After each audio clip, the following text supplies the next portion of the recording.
Okay, are you all seeing my screen? Okay, that's great. All right, sorry everyone. Again, welcome to the second webinar in the Vacant to Vibrant series with EPA and the Center for Creative Land Recycling. Today we're going to be talking about community engagement. We'll be talking through effective outreach, engagement, and visioning for brownfield projects. So this webinar is brought to you by the Vacant to Vibrant program, which we all got acquainted with during our first webinar. But I'll also go over the basics of the program, again, soon for any newcomers. Thank you for joining us. I also wanted to emphasize that our goal here is really to connect with folks that are new to brownfield reuse. And we hope that this webinar is really a starting point for you to connect with your technical assistance to brownfield provider, which is CCLAR, and also your EPA Region 9 team. And that you'll schedule a meeting with our team to talk through any issues or goals that you have in your community. So while today will be focused on brownfield programs, I also wanted to say that Vacant to Vibrant is really about addressing a wide range of issues or goals that you may be navigating in your community. And we really stand by the idea that everyone deserves access to clean air, clean water, and clean land. And each of these kind of realms of work are highly connected when we're working in brownfields. So as we kind of get acquainted with some housekeeping, I'll say your mic is muted because this is a webinar format, but you can still communicate with us and also your fellow attendees in the chat and Q&A boxes. So please put all of your questions in the Q&A box so that our team can see it, and we'll also address all questions at the end, but we might be responding to some questions during the webinar. It's important that you do that because if you put your questions in the chat, they might get lost under comments, so please stick to the Q&A box with any questions. We'll also have a few Mentimeter polls throughout this session, so keep your Zoom tab open so you can see the screen for when we have Mentimeter questions for you. And then we'll also have a guest speaker joining us and sharing screen, so stay tuned for that as well as a video. So for some introductions, my name is Devin Rainwater. I'm a program manager with the Center for Creative Land Recycling, and I work closely with communities in Region 9 as CCLAR is the technical assistance to brownfields provider. And then I'll pass it to Brooklyn and then Stephanie for you guys to introduce yourselves really quickly. Hello, my name is Brooklyn James. I'm with the US EPA Brownfields program. I'm a project officer, and our office is in San Francisco, California. Communities in Northern California, mostly, as well as the Central Valley. So I'll pass it over to Steph. Good morning. My name is Stephanie Steinbrecher. I am also a Brownfields project manager with EPA Region 9 based in our San Francisco office. I support brownfields projects and grants in the Sacramento area, the Sierras of California, and Southern Nevada. And so we also have Anna Espanola joining us today from Kauai County, and she's going to share a case study later on. So Anna, if you'd like to just quickly say hi, introduce yourself. Aloha, everyone. I work for the County of Kauai in the Office of Economic Development as their sustainability coordinator. And one of our projects is the Keikaha Brownfield program, which I'll share with you all later on. Thank you for having me. Awesome. Thank you guys so much. So we can talk through some learning objectives for this session. In addition to, walking away with some new ideas on how to really maybe put together a community outreach plan for your own community, we hope that you leave understanding why community engagement is important and also significant for the sustainability of a project. We hope that you develop and sustain effective communication and outreach strategies you can take back to your projects, and that you'll also learn from successfully implemented community outreach strategies as we hear from Anna. So I'd also like to further introduce the team at the Center for Creative Land Recycling for any newcomers. We also call ourselves CCLR or CCLAR. And we are partnered with EPA Region 9 for the Vacant to Vibrant program. And we work one-on-one with communities to support them throughout the land reuse process, including project planning and visioning, and identifying and accessing project funds. So if you're in Region 9, we are your technical assistance provider. I'd also like to share this slide. The team at EPA Region 9, this excellent team is very passionate about supporting communities as they navigate EPA funding and programming, and many of them are very ready to meet with you in Vacant to Vibrant meetings. So here's a little bit more background on the Vacant to Vibrant program, which is what's bringing us here together today. And what makes this outreach initiative special is our dedication to listening to clients first. So our overall mission is to connect with you and start at your goals and hear about the issues that you are facing, whether they're focused on land, sky, or anywhere in between. Our mission is really to listen to you and then work together to find next steps towards meeting your goals. Oftentimes, the issues that a community will bring forward are often related to land, and brownfield resources can be helpful. We also aim to get you a direct connection with EPA in one-on-one meetings and find solutions together. And so that's really the goal is to focus on communities that have not yet partnered with CCLR or EPA. We really want to get you in a meeting and see if there's anything that we can do to help you, and also find any solutions in brownfield resources. So we're here to be your partners in land reuse. So you can connect with us here. You can scan this QR code to get a direct link to a spot on EPA's calendar. So this is really awesome. You can get a face-to-face meeting with EPA, talk through just your goals, issues you're facing, or priorities that you have in your community. It can really be a listening session for you. And CCLR is also here to support you in building this connection as well. So we'll make sure that you get all the links and resources from today's webinar, including this one. So as also a quick refresher from our first webinar, a brownfield is any site in which the current or future use is affected by real or perceived contamination, which poses a threat to human health and the environment. And you can see that prior public and commercial use of these sites might lead to asbestos, petroleum, and more contamination leaching into soil. You can see on this slide, industry and agriculture might leave behind toxic fuels and pesticides. Abandoned or empty sites might also be vulnerable to illegal dumping, which can lead to a whole host of contaminants. And these properties, to be considered brownfields, they can be vacant or they can contain buildings. The significant piece is that they only need to have a perceived contamination. So you really can tell a brownfield just by looking at it.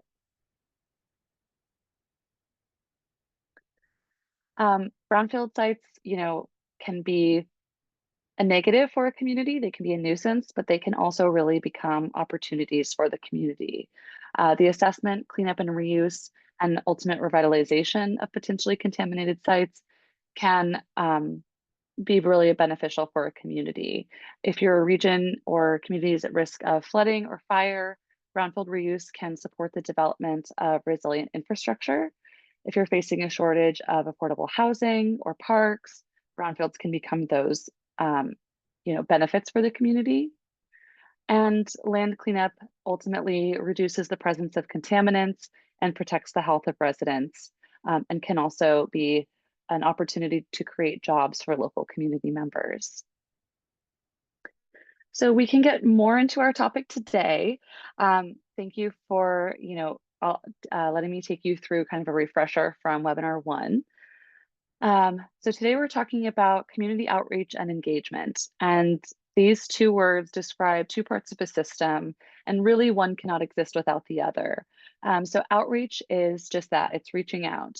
And in order to reach out, you want to do your research, you want to show up prepared, understand your target audience by accessing community hubs or events, and incorporating local practices and knowledge into your outreach strategy. And engagement is what comes next. It's the long-term action. It's bringing the community into your project and sharing your plans and decision-making power with them. It's really learning from them directly, and through that, you're ensuring that your spaces are accessible and you're sharing your project information and power with them. And outreach to engagement is not always linear. It can loop back around, and you can definitely conduct additional outreach further into your project if new stakeholder groups are identified or if they're created. So here is a Mentimeter poll, and I'm really curious to hear from you about what your experience with community engagement in Brownfield work is. And so you can join at menti.com using the code at the top. So you can join on your phone or your browser, and Brooklyn will also drop the link in the chat for you to join. If Brooklyn, you could add that, that would be great. And so while everyone is joining, we're also curious if you want to put in the chat to add some more information. If you've ever worked in, if you've ever attended or been a part of a community engagement meeting with a government agency, since we have our guest speaker today where that is a relevant experience. Okay, so I see a lot of folks joining. That's great. And mostly we're seeing that folks have some engagement. Either they've been on teams that have conducted community engagement or they've led outreach and engagement themselves. Someone has never done community outreach or engagement before, so that's great. You can learn some strategies for engagement today.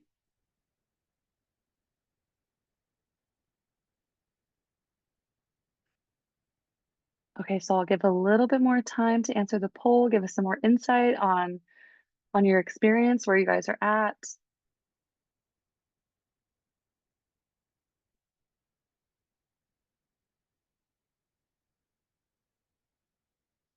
Awesome. Okay, so I'm seeing that most of you have led outreach and engagement efforts before, so hopefully today can be kind of a refresher, and also maybe you can learn some new strategies, and also an opportunity to get connected with CCLEAR and EPA. And also I'll have some questions further on to hear from you about what has worked for you or what some challenges have been. So I think it'll be a great peer learning opportunity. And so many of you might already be familiar with how community engagement can strengthen your project. But I really want to emphasize that this can be a big benefit to a brownfield project. So these are just a few benefits that can come along with community engagement. And it can also be required for an equitable project and a brownfields grant, which we'll see in a moment. So if you involve the community early on in activities such as site reuse visioning, you'll meet much less pushback than if you hadn't done so. This can save on costs, it'll build lasting trust, and it'll lead to a much more sustainable project that will last a lot longer within the community. And it's also important to develop trust with the community so that you can be upfront and honest with them about realistic outcomes for the site. I think that's a really key part of community engagement, is everyone in the room understanding what is realistically feasible for the site. And also if there are dangerous site conditions, letting the community know to stay away from any possible dangerous contamination. Community engagements, as I said, can also improve your grant applications, and Brooklyn will also talk about this in a moment. And community engagement is really strengthened when you approach it with these principles in mind. So these principles for effective engagement are really to share leadership and decision-making power, learn and acknowledge community history, recognize and value local knowledge, and really prioritize gaining insight from local knowledge. You want to meet people where they are. That means mentally, emotionally, and also physically.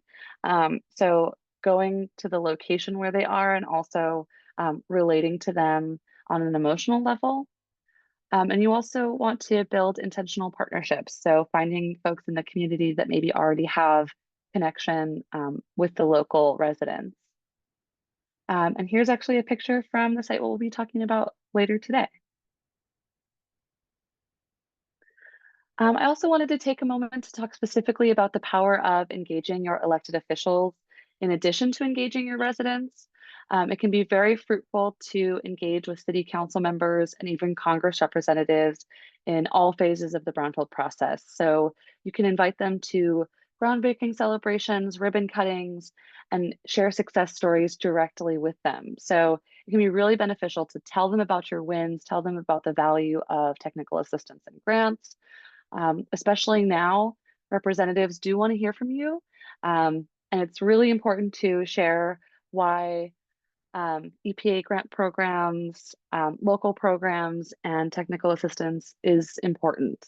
The same goes for engaging local media outlets. Now more than ever, it's the time to get your success stories out there to really show the impact of these programs.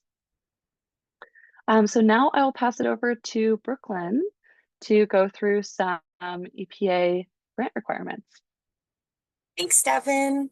Yeah, so along with just community engagement being the right thing to do, it is also a requirement as part of our Brownfields grants or cooperative agreements if you do have one or get one in the future. So I just want to talk about that in a little bit more detail. So under each of our grants, community engagement is a requirement. And on our website, it talks about the programmatic requirements for these, being that EPA is going to evaluate sufficient progress after 18 months of the grant life cycle. And so that's basically just going to look like we're going to see if community engagement has been initiated under your project. And I just have here the different grant types that this applies to, which is all of them. Okay. Next, let me see if I could put that link in the chat. All right. Next slide, please.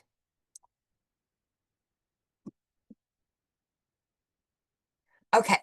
Now, I also wanted to point out under Brownfield's cleanups in general, there are more specific requirements for community engagement. And this applies to a Brownfield's cleanup grant, as well as cleanups that are done under our revolving loan fund grants. So the first thing is that each time you do a cleanup at a site, you're going to need to create a community involvement plan.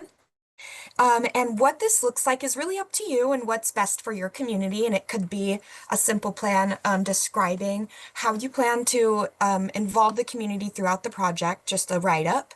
And you do need to submit this to EPA for review before you notify your community about the cleanup happening. And then there is a public involvement requirement as well. So I probably should have spelled it out here on the slide, but if you remember from our last presentation, we talked about the analysis of brownfield cleanup alternatives. That's what ABCA stands for.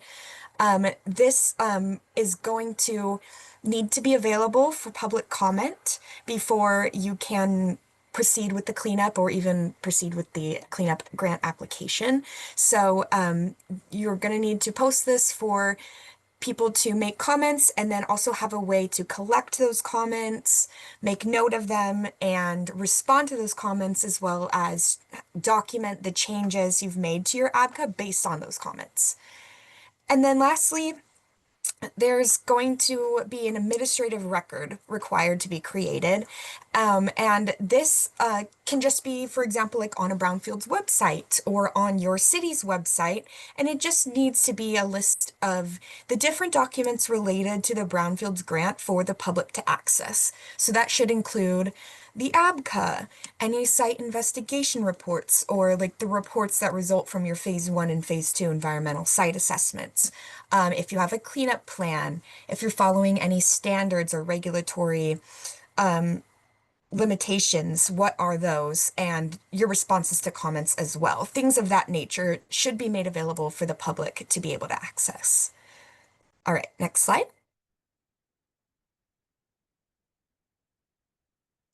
So I do want to recognize that community engagement does come with challenges. And there are some common challenges that we've heard from other communities, such as like accessibility, childcare needs, like navigating schedules of people working and also barriers to technology. And the big one, just like, how do I get people to come to these meetings? So on the next slide, we will talk about one solution to these common challenges in the relation to the Brownfields grant. Our grants can fund participant support costs. So the definition of that are direct costs that support participation and their involvement in these Brownfields projects. And these can be things like stipends, travel allowances, covering registration fees if you want to send folks to trainings, temporary childcare during community meetings, and also per diem for meals or things like that. So I have two links to share with you here, and I'm going to put them in the chat. The first one is more specific guidance on the participant support costs that are eligible under our Brownfields grants, as well as a link to a presentation that goes into it in even more detail. Next slide.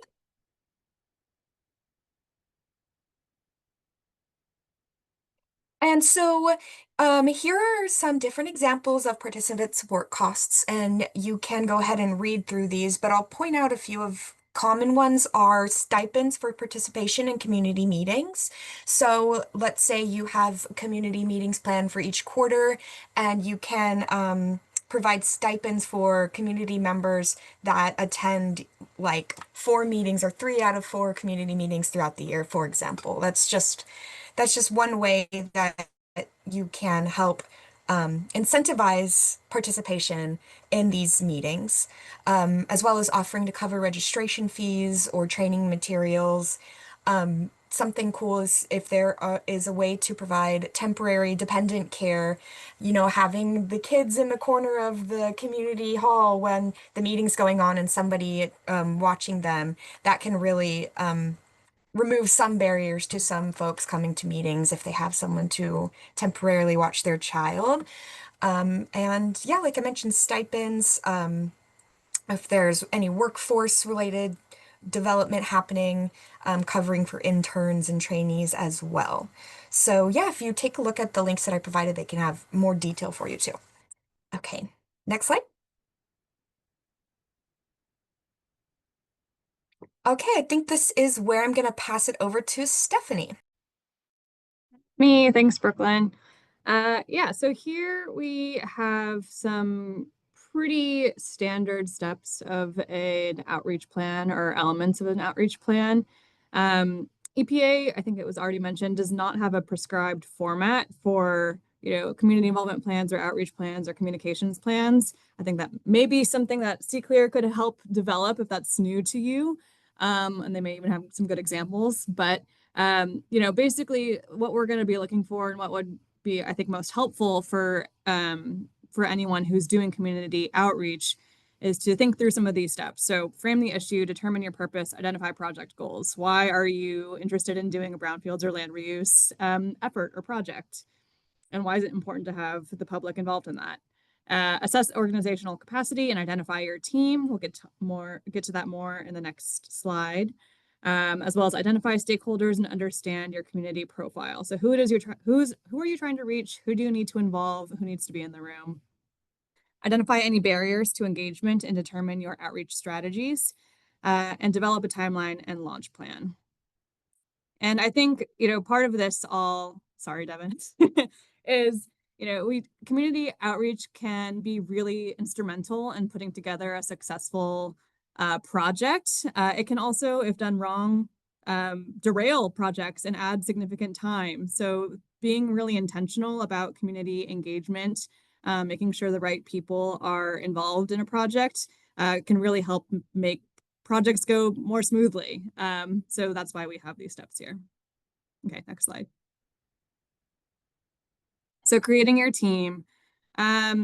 Brownfields, redevelopment, and other land reuse projects can be long-term projects and take significant commitment. And they can have significant impacts on communities. So it's really important both from a, you know, having capacity and project management perspective, but also, a timeline perspective and a community impact perspective to make sure you have buy-in and support from the community. So identifying your stakeholders and developing an engagement team is one way to do that. This could look like an advisory committee comprised of people that are in this diagram to the right.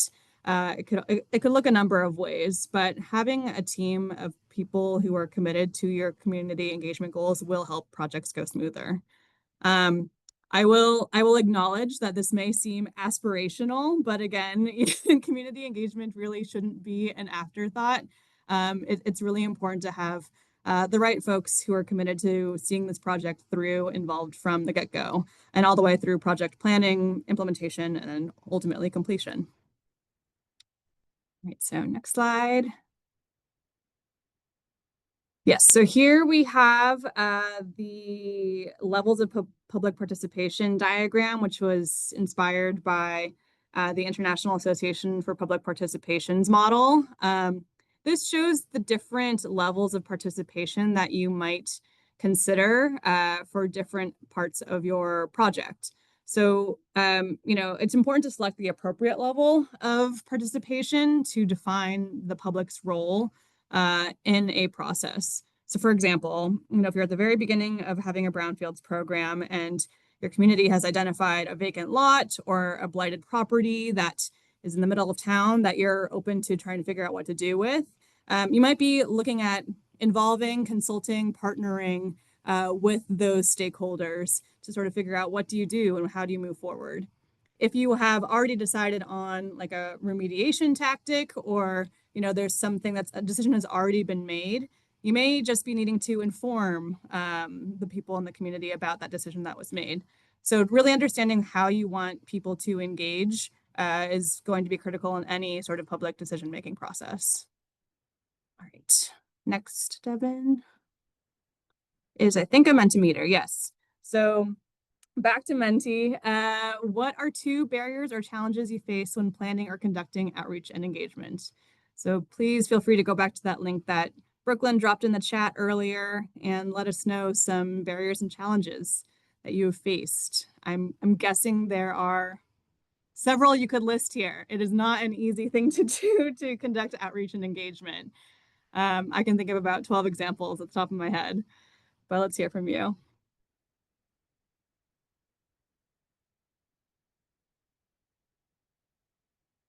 Okay, I'll list a few while you're all adding. Getting people to show up, people having different ideas of what they want from you as a decision maker. Okay, here are some examples. Lack of interest, staff capacity for sure. Scheduling and being concise with your ask, absolutely.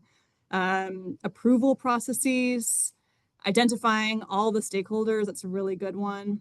Inclusivity, more lack of interest. Trying to work around people's schedules. Scheduling meetings is hard. I understand that. Community members not attending meetings attendance and scheduling, time of day, that's huge. Language barriers, that's really important to consider. Knowing where to disseminate outreach materials, identifying time and location, for sure. Yeah, so you all get it. This can be challenging, but I think this is also why identifying your team and being really intentional about community engagement as a crucial arm to your brownfields projects or your land reuse projects is so essential to address some of these challenges and make sure to adapt, as you face challenges to continue to promote engagement on your project. All right, cool. Next, Menti. What are some strategies you have or can implement to ease these challenges? So what are some ways that you confront that? Whether that's, thinking about having an interpreter at meetings, thinking about whether public meetings are even the best way to reach people. What are some strategies that you have or can implement to ease some of these challenges? Food, that's so big. What's going to make people show up? Definitely. And I think that is covered by participant support costs, if I'm not mistaken. Time of the day to host public meetings. Yep.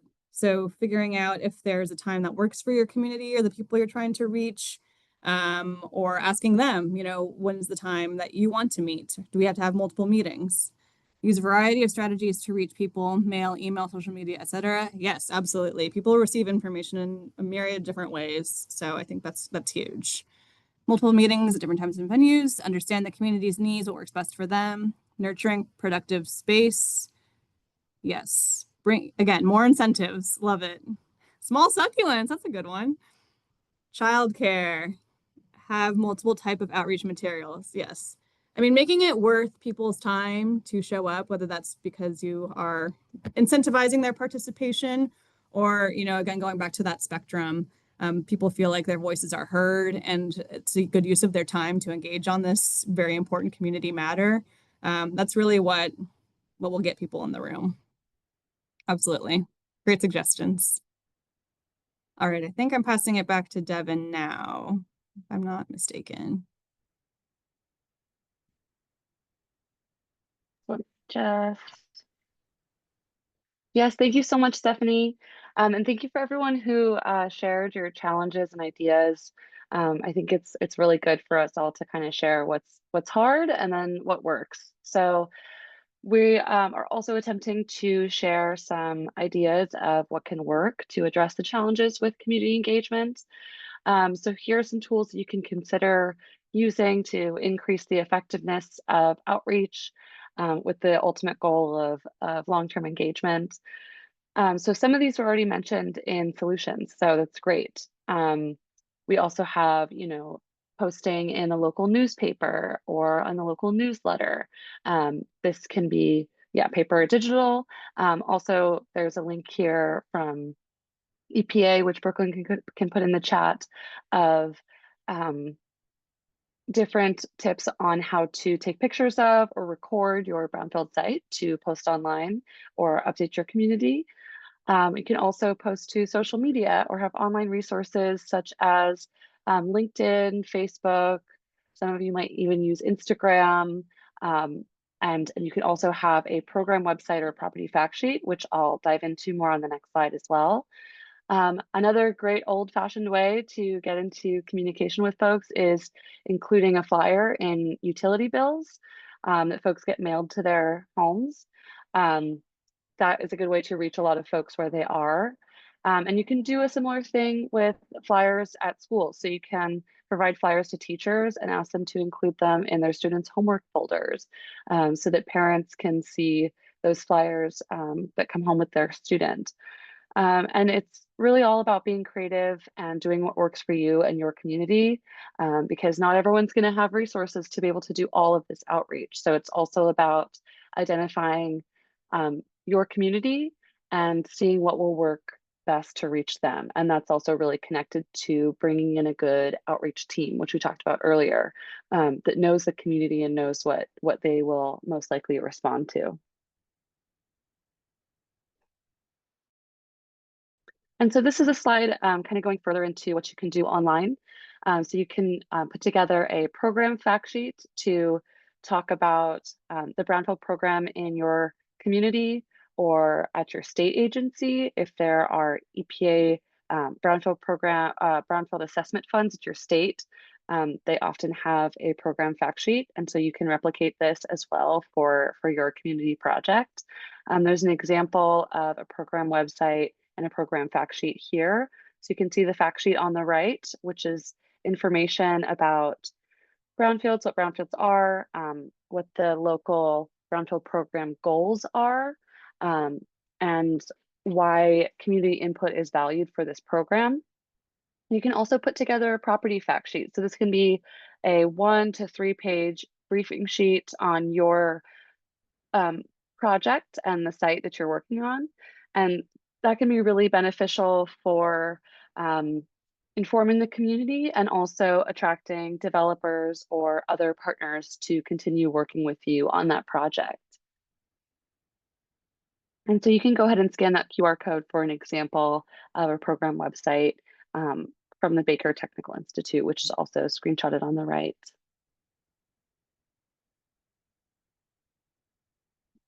Another resource we wanted to share really quickly is this reference guide on conducting community considerate cleanups from DTSC, or this is California's Department of Toxic Substances Control.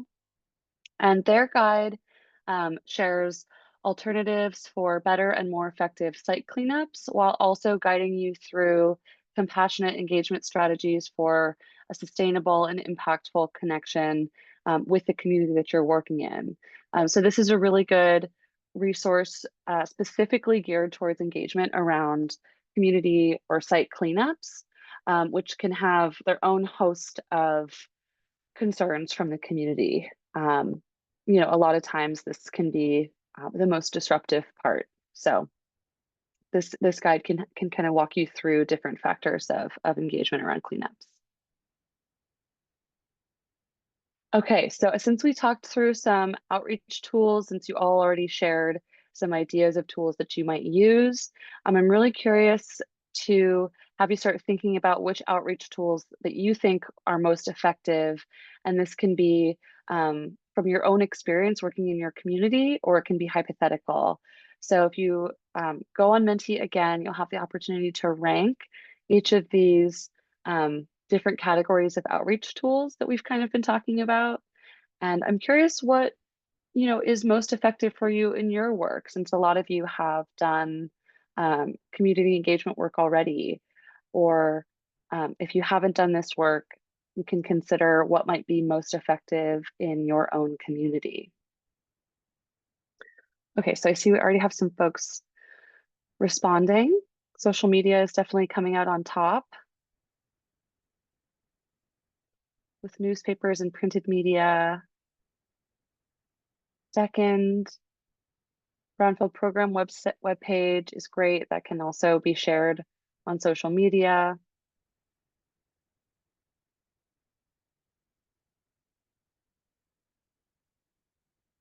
Okay, cool to see kind of things moving around as people have different experiences, maybe of what works for them. So this is really a good exercise in thinking about where do you want to put your resources and your staff capacity in developing outreach materials. Seems like social media can be the easiest way to reach people immediately, and also potentially a cheaper option for the staff team. Newspapers and printed media is also great. A lot of people depend on local newspapers, and flyer distribution has also worked well for a lot of folks. Okay, that's great. I'm seeing maybe not so much engagement on the Brownfield program webpage. Okay, awesome. Thank you all for joining me in that exercise. So I'm also bringing us back to this squiggle graphic from our first webinar, where we were talking about how the Brownfield process does not happen linearly. It's not a straight line. It is more of this convoluted squiggle. And so I put on overlaid on this that outreach and engagement can really happen at any point during this process, and should happen at any point. So it can happen, outreach can happen early on, and then you can go back to it again and again.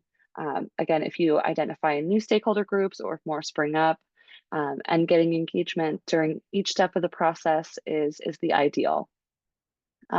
And so the goal, again, at least, is to inform the public of your project, and to have effective engagement, you really want to go through those next steps, like Stephanie went through on the spectrum of public participation.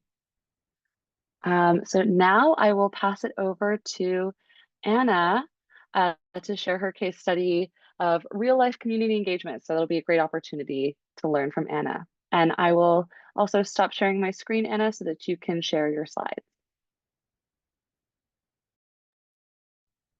Can you see my screen? Yeah, okay, perfect. Aloha everyone again. My name is Anna Espanola. I work for the County of Kauai. I was born in Philippines, immigrated to California. I actually grew up in Carson. I saw someone in the chat is from Carson. So if you see the shell storage near the IKEA, that was my neighbors across my street. So I never had real neighbors. I just had oil storage tanks. So Brownsfield is close to me, literally and figuratively. And so that's also why this work is so important. So again, I'm leading the Kekaha Brownsfield program. And back in October 2021, we received an EPA community-wide assessment grant to identify, assess, and revitalize Brownsfield in Kekaha. The main intent is to understand the extent of contamination so we know the best approaches for cleanup and therefore the reuse of the property. We broke up the project into 4 main tasks. So after project initiation, we wanted to identify potential brownfield sites, assess and conduct environmental assessments on high priority parcels, and then create a foundation for future cleanup and redevelopment by figuring out how to appropriately clean up these sites. And of course, engage the Kekaha community throughout the whole process. So to provide some context, the project takes place on the island of Kauai. It's located in the northwestern part of the main Hawaiian Islands. Specifically, we're focusing our efforts on the community of Kekaha right here. It's a very small, tight-knit plantation town on the west side of Kauai, and it has a long legacy of sugar operations. It's home to the former Kekaha Sugar Mill, which sits in the heart of the community. When Devin visited, I think you don't really understand the magnitude and scale of the mill until you're there, because it's just massive. You can see it from the ocean. And the mill operated for 120 years until it shut down in 2000. So I'm gonna play this video. The sound is not working, so I'll have the caption on, but give you a brief of what they're saying. So apologies, we are gonna send this video when we send out the webinar. And let me see if it plays. Is it playing? No.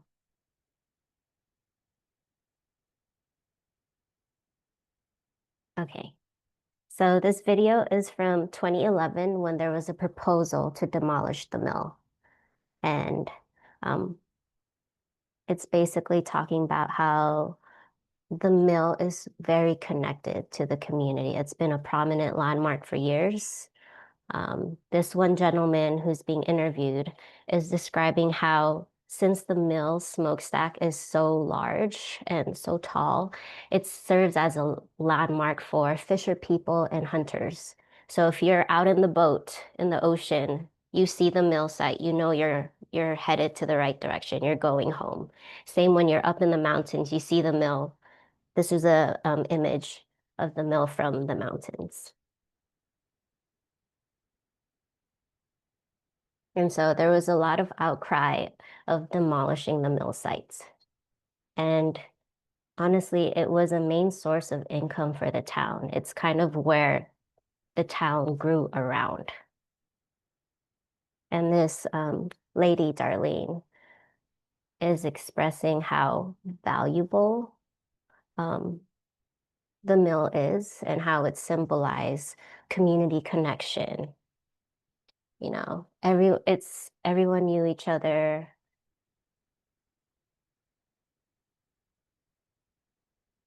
Yeah, I wish you could hear her, or I wish you could hear both of them, but we'll send this video out. So the main point of that was understanding. I'm sorry, let me go back. It's easy for outsiders like myself to classify Brownsfield as bad, right? It's contributing to negative health impacts, there's contamination, etc. While all of that is true, I don't want to underestimate the site's connection to the community. As you read and saw the interviews, the mill is a significant part, and it's Many families in Kekaha have generational ties to the mill with parents or grandparents who once worked there.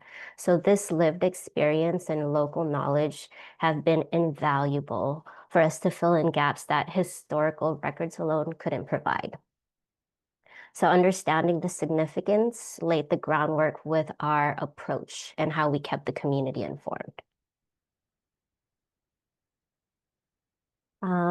We did a stakeholder analysis at the very beginning of the project.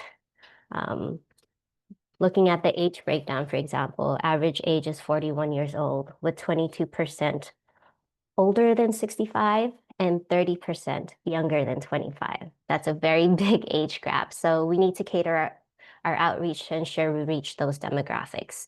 Facebook, radio, and printed banners for the 65 plus crew, and social media and school outreach with the younger generation. In terms of household breakdown, 34% of households have children 18 years and younger, and 61% of the students from Kekaha are enrolled in elementary school. So what is this telling us? We have young families, and we want to reinforce that the project's goal ultimately is to create healthier communities, especially for future generations. For demographics, 63% of homes are owner-occupied, with 72% born in Hawaii. So this is a local community, and many households have those general connections to the mill and its operations. Key here is there is lived experience that can be valuable. And another important consideration is Kekaha is host to the only landfill on our island. So we have to be extra cognizant of ongoing environmental justice concerns.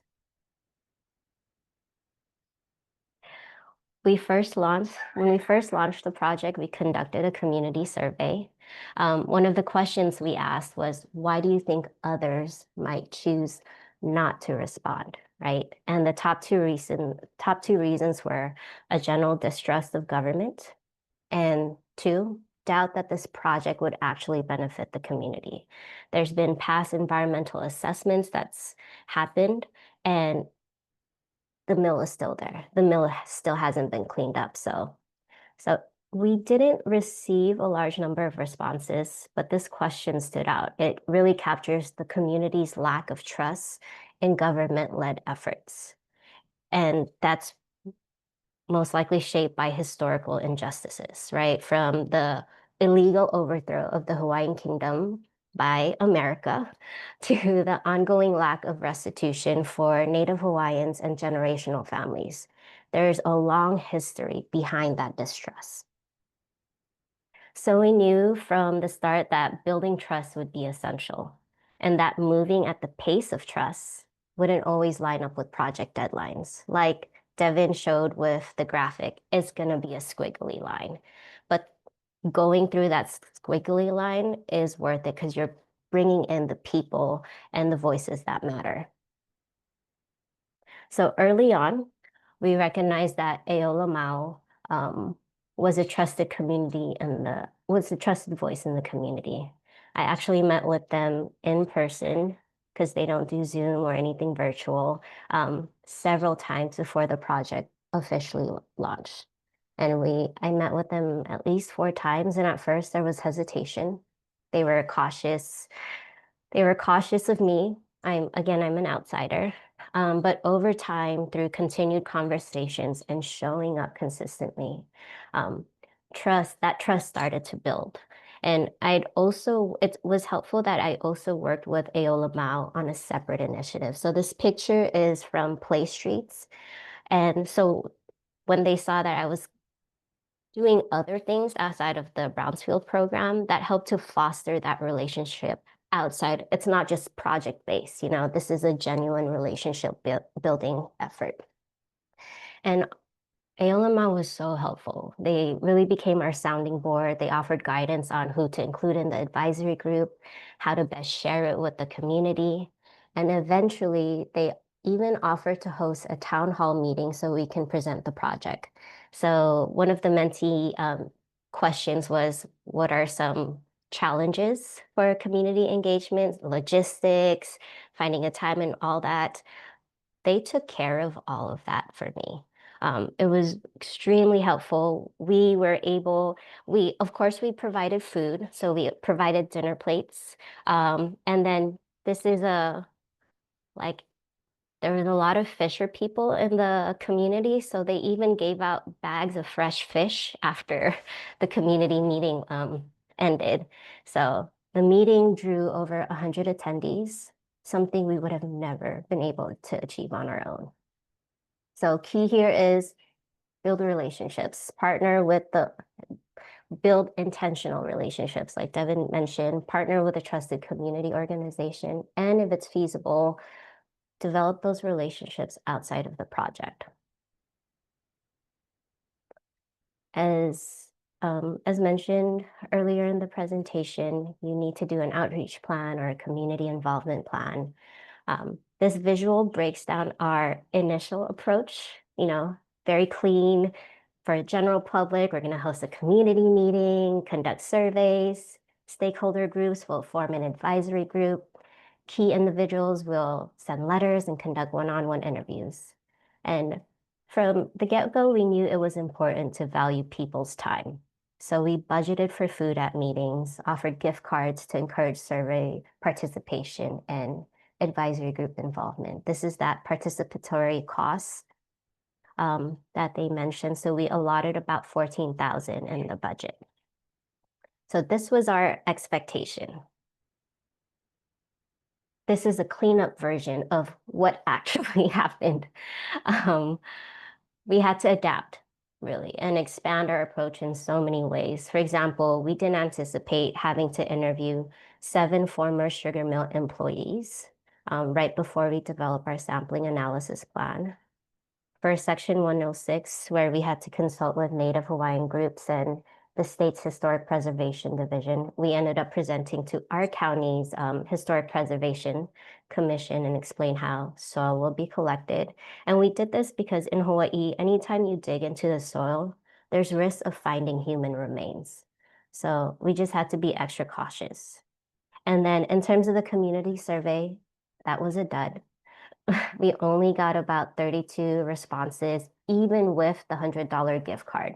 So we decided not to conduct another one.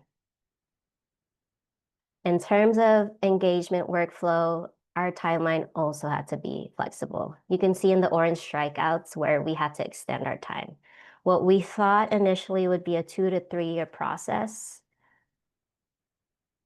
might end in 2026. No, given at the very beginning, it was the peak of COVID, so we really couldn't do much.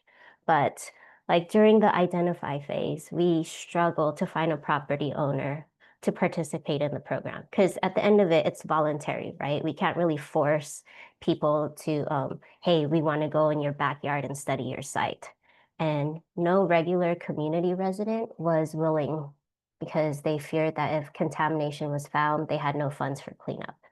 So it took us 15 months to find a participant. It was an agribusiness that had recently acquired a portion of the sugar mill site. It's about 10 acres.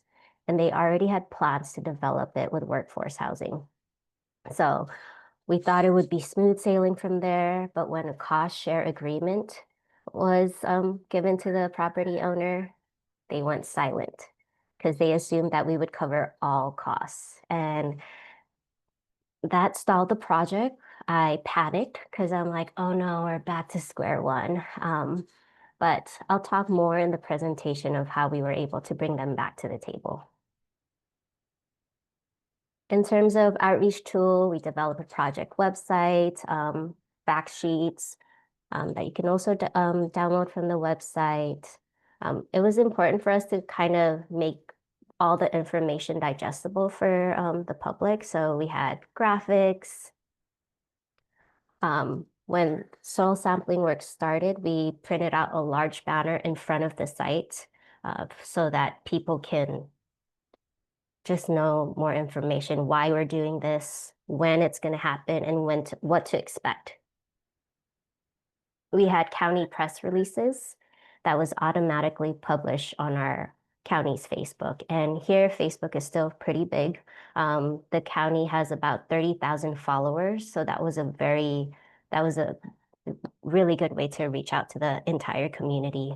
And because Kauai is so small, the local radio and newspaper would pick up our press releases and share it with their listeners and readers. Like there was one morning I heard an announcement of our soil sampling work on Hawaii Public Radio.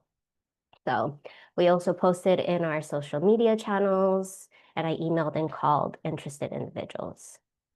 And key here is you need to be adaptive with your approach, especially if you're trying to move at the pace of trust. That timeline is going to be extended, you know.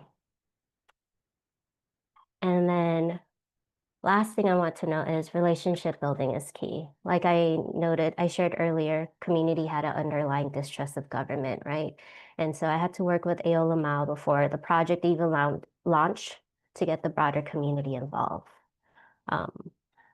That month or two where the property owner was unresponsive, mind you, they already signed an access agreement, but when they realized they have to pay, they basically ghosted me.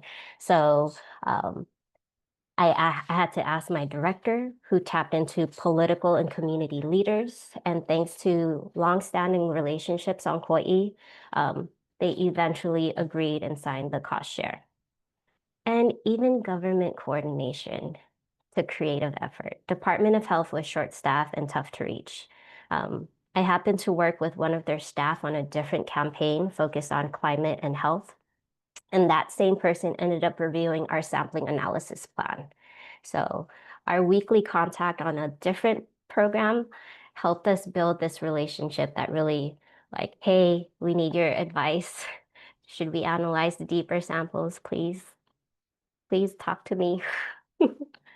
And then finally, don't underestimate the one-on-one conversations. There was a very passionate resident who called, frustrated that public funding was going to this agribusiness, right? But when I explained how our involvement brings this third-party oversight and Department of Health compliant testing, she understood that and she offered to share that information to other residents. And Department of Health was also able to reach out to the property owner. All that to say, focus on the values and relationships that you build along the way. It will supersede any tactic or strategy that's written in your community involvement plan. It's really the shared values and relationships that serve as the glue, or it's just that will help move the project forward, especially when it's at a stalemate. So we're currently in the assess phase. We plan to publish a public report of the soil testing, of our soil testing findings. We'll host a final community meeting early next year. We'll see if that all changes between now and next year. And that's about it. Thank you, Mahalo, for letting me share our engagement journey. I thank you, Brooklyn, for sharing the link to our project website, and my contact information is on the slide.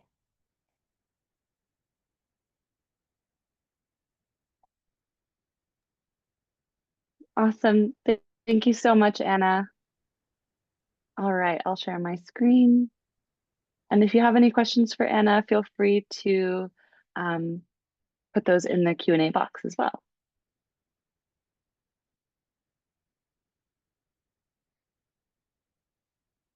All right, so as we continue, I wanted to share some more resources to continue your research into community engagement strategies. All these resources will also be sent to you after this webinar, and we'll see if Brooklyn can put all these in the chat, but you'll definitely get these in the slides and recording after. You can look through CClear and Groundworks USA's guide on advancing equity in land use planning and visioning. There's a lot of information on different community engagement strategies there. CClear also has a guide on different data tools and platforms to use, including community engagement strategies. We have the International Association for Public Participation that is similar to the levels of public participation that you saw earlier on. Some information on building a community narrative. CCLR also conducts community meetings called Vision to Action engagements, and we have a guide on conducting our own community meetings similar to that. And then we also have a full worksheet template that you can use to put together your own community outreach plan. So you can go through each of the steps that we talked through today, get more information about each of the steps, fill in the worksheet, and create your own initial engagement plan using your own research. And again, I'm here to remind you to connect with us. We can be your first partners in land reuse or join you at any step of the way. So definitely schedule a meeting with the Vacant to Vibrant team. And I already saw some questions in the chat, and Brooklyn, that was encouraging you guys to connect with us, meet with us. We can absolutely spend 45 minutes or an hour talking with you through the specifics of your project. So that's really where we want to get to today. And we have some events coming up. So CCLR is hosting the California Land Recycling Conference with DTSC and also with EPA Region 9. And although this is a California-based conference, it's really open to everyone in Region 9. So we encourage you all to join us in Carson, September 16th through 18th. We'll be meeting there for this 3-day conference on all different aspects of brownfield reuse. And we'll definitely have sessions on community engagement and workshops as well. You can also join CCLR for the Perfect Pitch competition. So this is a friendly peer-to-peer competition for folks to pitch their projects that they're working on at the National Brownfields Conference, which is going to be in Chicago, August 5th through 8th, to win pro bono project support. But regardless, you have the opportunity to pitch your project to a panel of experts who can help you make connections, build partnerships, and also share some tips for moving forwards with your project. Okay, and just as we did last time, I would love to hear from you all. If you join Mentimeter one more time, just to share input of what you would like to hear more of next time. So during our next webinar, we'll be talking through different avenues for funding your projects. We'll definitely be exploring EPA project funding, but also a lot of other opportunities. So you can add this information to Mentimeter or add it into the chat if you're having Menti fatigue. I understand that. But we would definitely love to hear from you about what you would like to learn more of.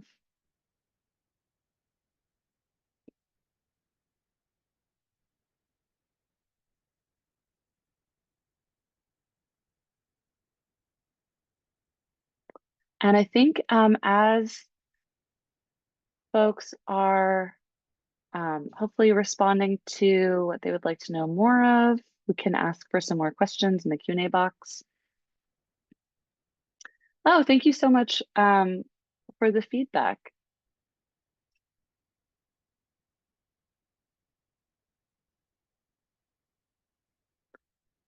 Okay, so we're looking at how to engage local, state, and federal government agencies. Awesome, I'm glad you guys are looking forward to hearing about funding. Breakdown of all funding that's available and examples of projects and what funding they used. Absolutely, we can definitely share case studies during our next webinar as well. And we'll try our best to break down all available funding, especially we know that it can be a confusing year this year. Funding contradictions. Oh, that's really interesting. So different restrictions of applying for different fundings. How to leverage different federal resources. Maybe we could talk about stacking as well. We'll definitely talk through the EPA Brownfield application process. It's never too early to get started on your EPA Brownfields grants, so we'll definitely be talking through that and different kinds of technical assistance that EPA offers. definitely. I think the best spot to go for technical assistance is going to be your TA, your EPA Brownfields T provider. So for Region 9, that's going to be CClear. How to create a remediation action plan. Okay, that's great. Funding resources to ensure projects don't flounder. Definitely. So long-term property and site selection. And how does the federal landscape impact these grants, rules, and protections? Absolutely great question.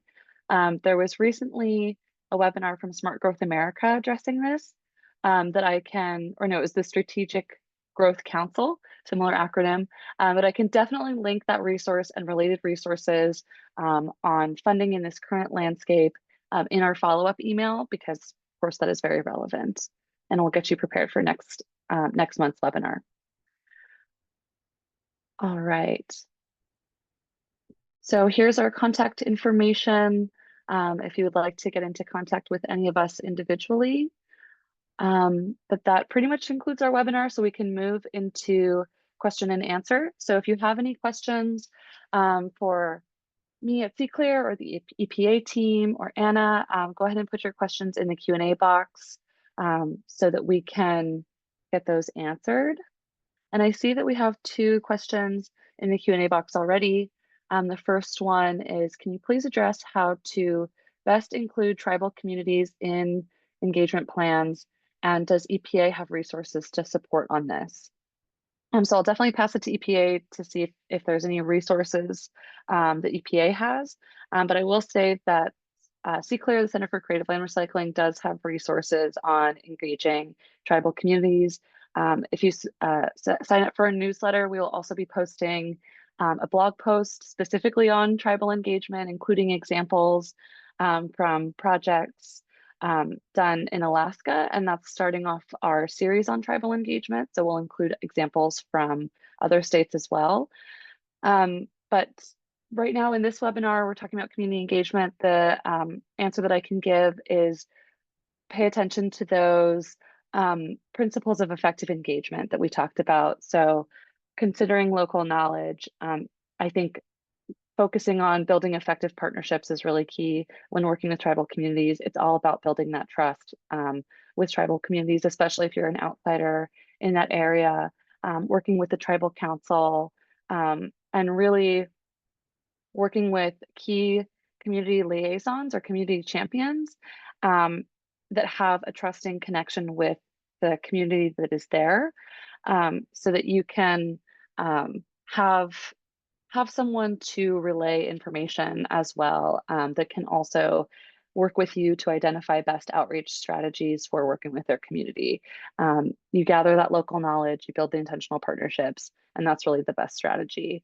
But I would love to ask Anna, because you have worked with, you said in your presentation that you worked with Native Hawaiian organizations. So if you have any insight on specifically working with Native organizations, that could be great to share. Or if EPA, if you want to jump in as well.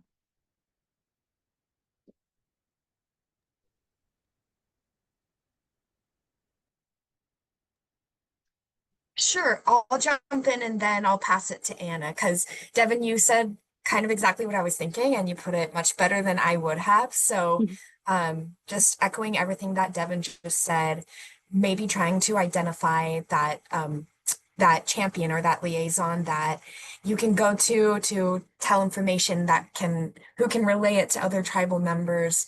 EPA doesn't have any specific resources that I know of off the top of my head for Brownfield's engagement with tribal entities. So definitely look into those CClear resources. And then just one other thing that I wanted to note is, depending on like what kind of activities are happening at the Brownfield site, there could be government to government consultation or engagement that might need to take place in order for that to happen most effectively and accurately. So like with the National Historic Preservation Act, making sure tribal councils, tribal governments are being included in all those conversations. Yeah, so same with the NEPA, the National Historic Preservation Act. We did have to reach out to Native Hawaiian organizations, and because I give so much credit to Aola Mau, because since they were kind of our key to the larger community, a few of the organizations that we reached out to were in our advisory group. They were already part of the process, and the few that were not, you're only supposed to give them 30-day comment period, and we extended that to, I believe, 2.5 months, because we didn't get any response. There were people, because it's small community, there were people that we reached out to directly. So mm, mm, I think my only advice is to leverage the relationships that you have and work through that to make those connections.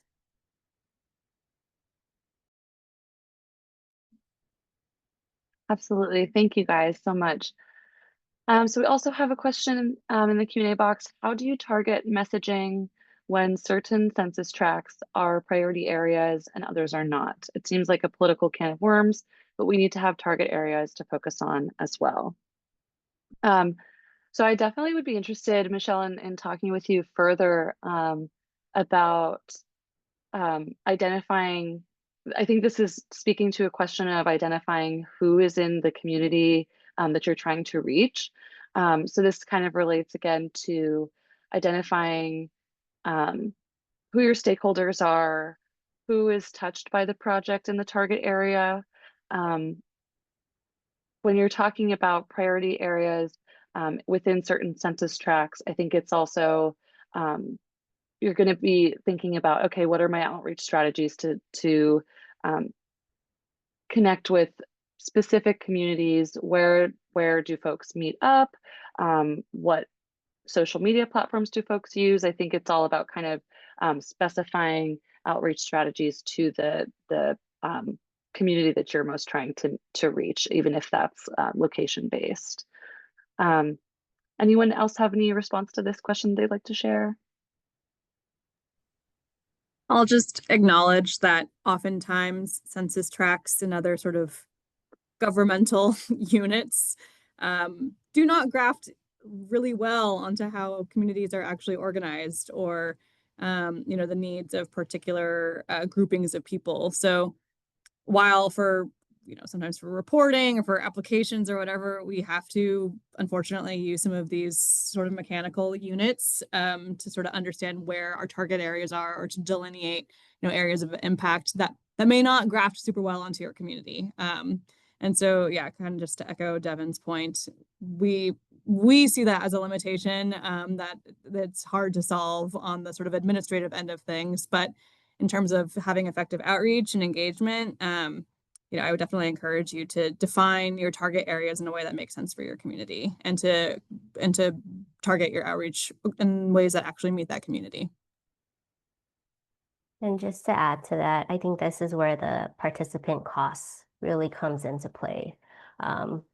Knowing full well that some of these target areas, they might not be attending meetings because they have another job, or there's other things that they have to do. So trying to figure out what incentives would be most effective for them. And to Stephanie's point, the only census tract that is deemed vulnerable on our island are the areas where the second homeowners stay. Because since their income is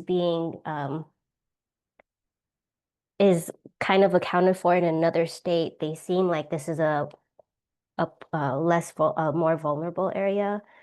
But these people have second or third homes, and does not at all reflect what's actually happening on the ground.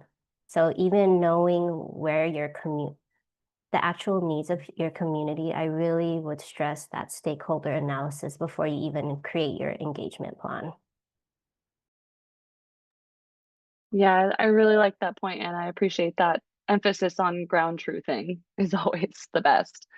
And I also really appreciate the comment from Geneva in the chat on going back to tribal engagement, focusing on contacting tribal representatives to see how they would like to go about consultation or engagement.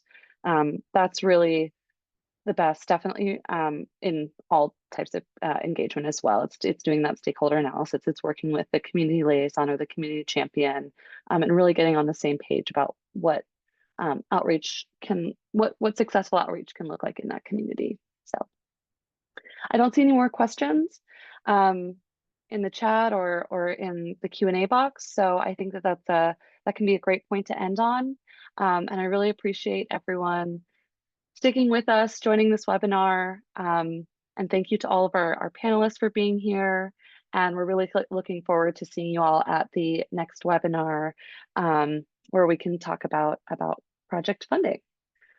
And you'll hear from us with the slides and the recording and all the follow-up resources that we mentioned around sometime next week.